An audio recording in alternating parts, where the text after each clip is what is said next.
Hello everyone, welcome to English with Evelyn. आज हम करेंगे क्लास 11 की एनसीईआरटी रीडर हॉर्नबिल की poem a photograph written by Shirley Turlson.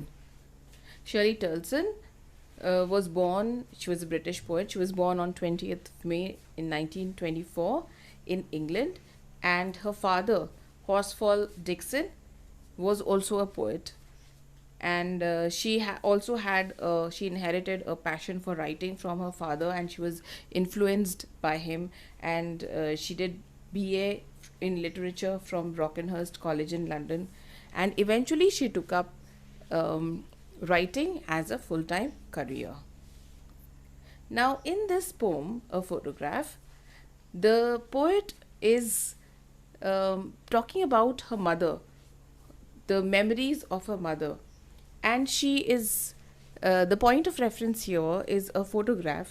She is looking at a photograph which she doesn't refer to as a photograph right in the beginning. Okay? And in this photograph, her mother is around 12 years old. Okay? And looking at the photograph, a lot of memories rush to her, about her mother. So you can see this photograph here. This is somewhat, how the photograph that she's looking at must be. Okay. Now a little more information about the poem. Now this is a dysphoric poem. Dysphoric poem क्या होती है? Dysphoric poem एक sad poem होती है जिसके अंदर sad emotions होते हैं, है ना? और वो and this poem is written as a tribute to her mother. और उसकी मदर के लाइफ के, पोएट की लाइफ के नहीं, पोएट की मदर की लाइफ के 3 जो स्टेजेस हैं उनके ऊपर फोकस किया गया है. तो जो फर्स्ट स्टेज क्या है, वो स्टेज जो कि फोटोग्राफ में कैप्चर्ड है, उसकी मम्मी का, पोएट की मम्मी का, मदर का बचपन.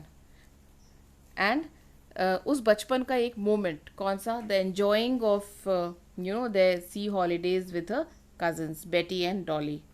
सेकेंड स्टेज है जब the poet's mother was a young person. She was a mother of a daughter of one child, and she and her daughter spent time looking at the photographs, okay, and reminiscing about the past. ये second stage है. Third stage में the poet is there now looking at the picture alone, and her mother is not there, and she remembers her mother with a heavy heart. ठीक है. अब हम photograph का pome का analysis करते हैं.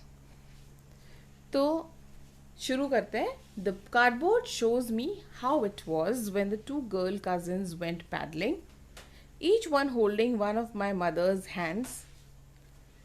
तो the cardboard shows me, cardboard क्या है? Cardboard is actually a symbol of transitory nature of things.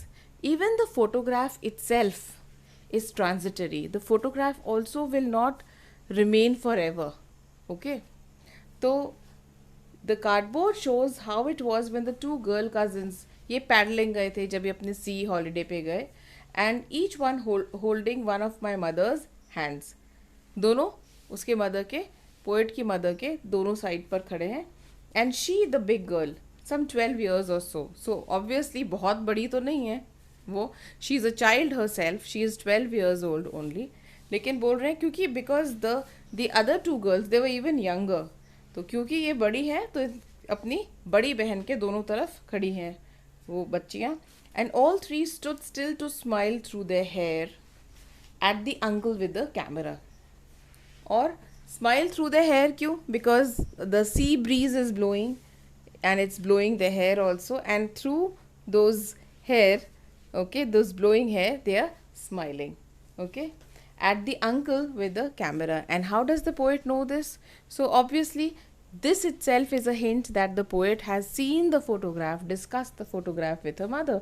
That is why she knows कि photograph किसने ली है. photograph में कौन है ये तो पता है, लेकिन photograph ली किसने ये भी पता है poet को, है ना. A sweet face, my mother's, that was before I was born. तो ये उनकी माँ का जो चेहरा है उनको उनको बहुत प्यारा लग रहा है ना, कि कितनी छोटी सी थी मेरी माँ, कितनी इनोसेंट, कितना स्वीट फेस है।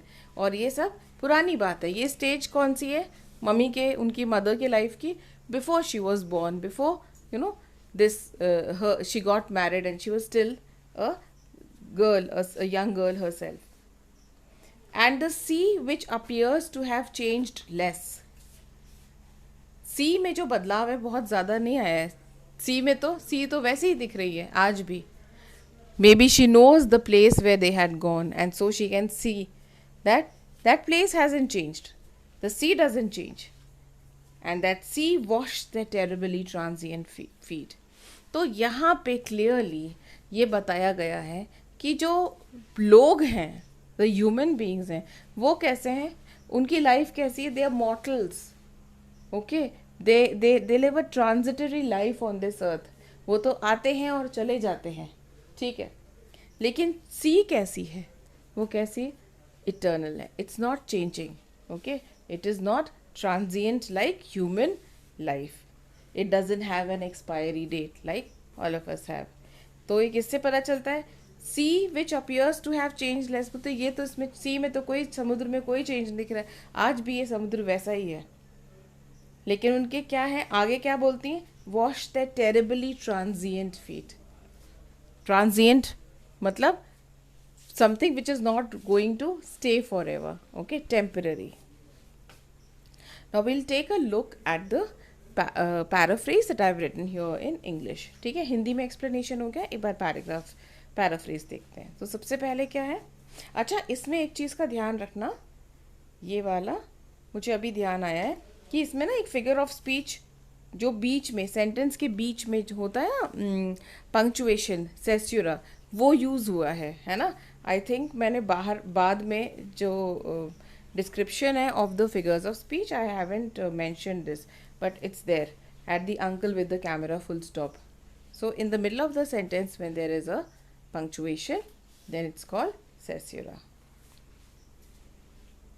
So the poet is in this picture, in this photograph, in this poem, the photograph, there is a photograph, the poet is looking at a photograph of a mother, okay, which has a frame of a cardboard, and the picture has three girls in which the middle one is the oldest and the tallest, and this is her mother, and besides her the two cousins Betty and Dolly are holding her hands. We'll come to know in the second paragraph that they are Betty and Dolly, okay. The uncle took the photograph, but the poet notices her mother's sweet face and the sea touched her terribly transient feet, which depicted that she has changed over the years. See the stages, how she changed. She was a child herself, she became a mother, and now she is no more.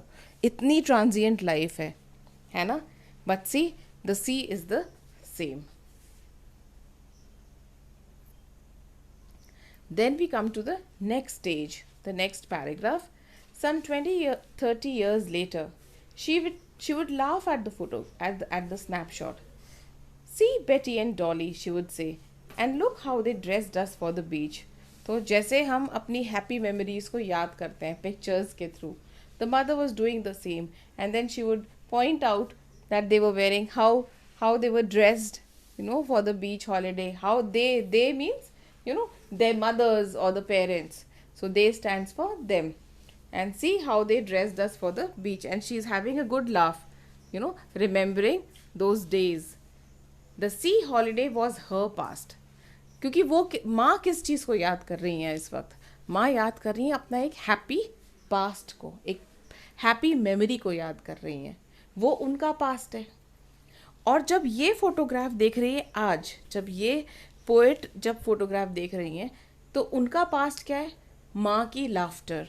और इससे हमें पता चलता है कि because the mother's laughter is her past means that the mother is not there any longer. Both rye with the labored ease of loss.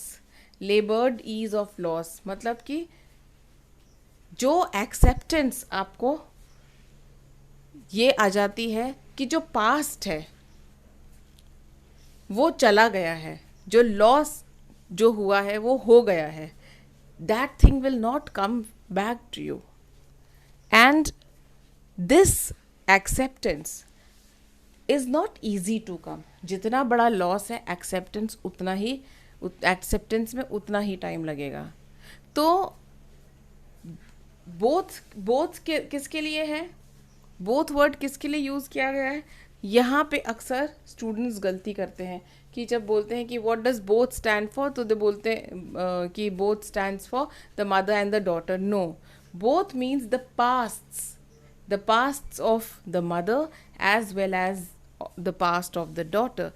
Both pasts are wry. It's ironic. Why it is ironic? The labor days of loss. You have to let go of the past, of whatever it was that was happy.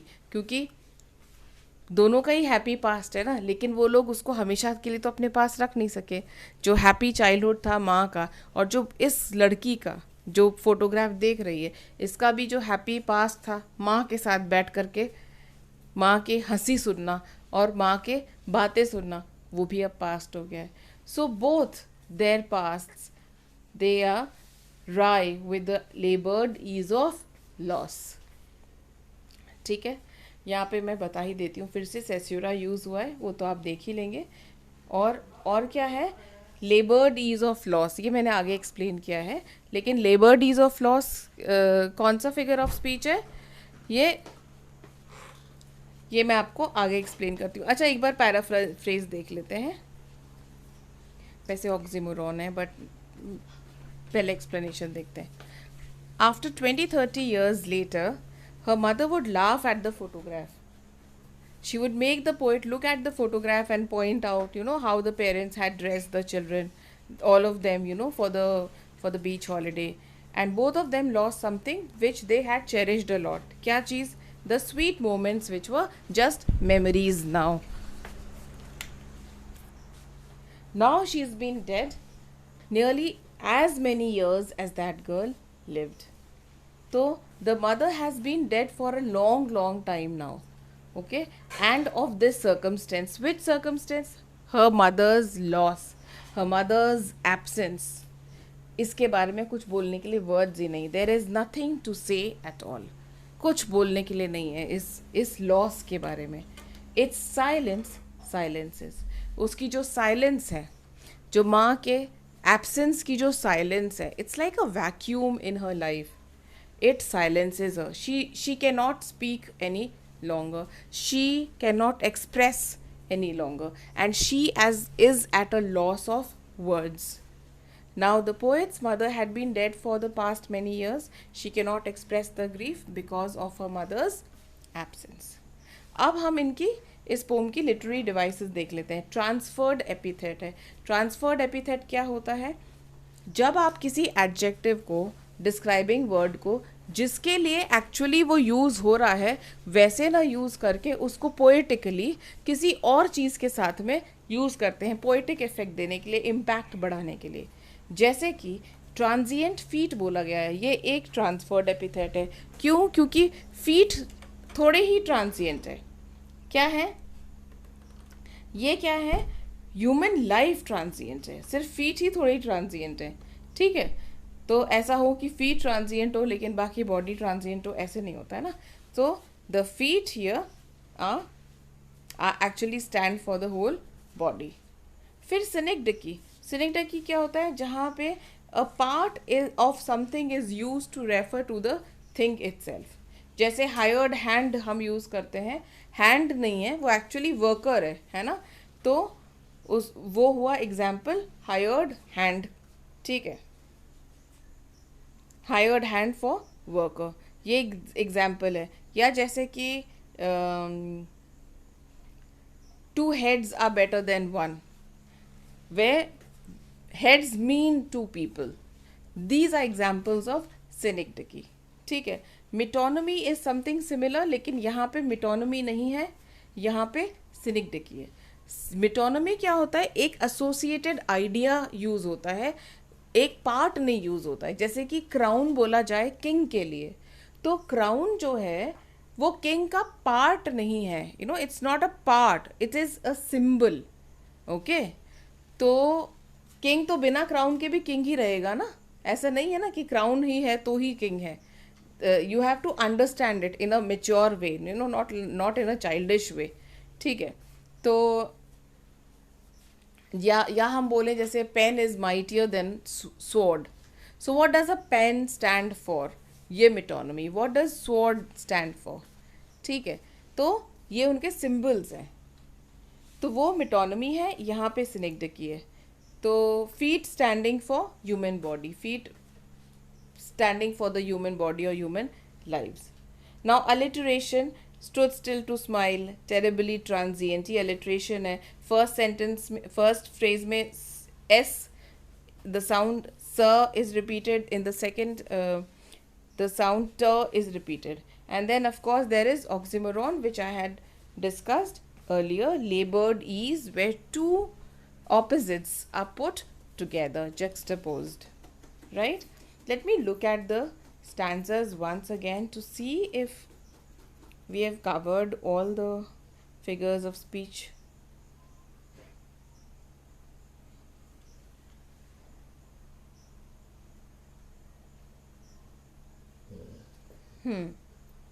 All right. Fine. So that is all for today. Thank you all for watching. Please like and subscribe the channel. Thank you so much. Bye bye.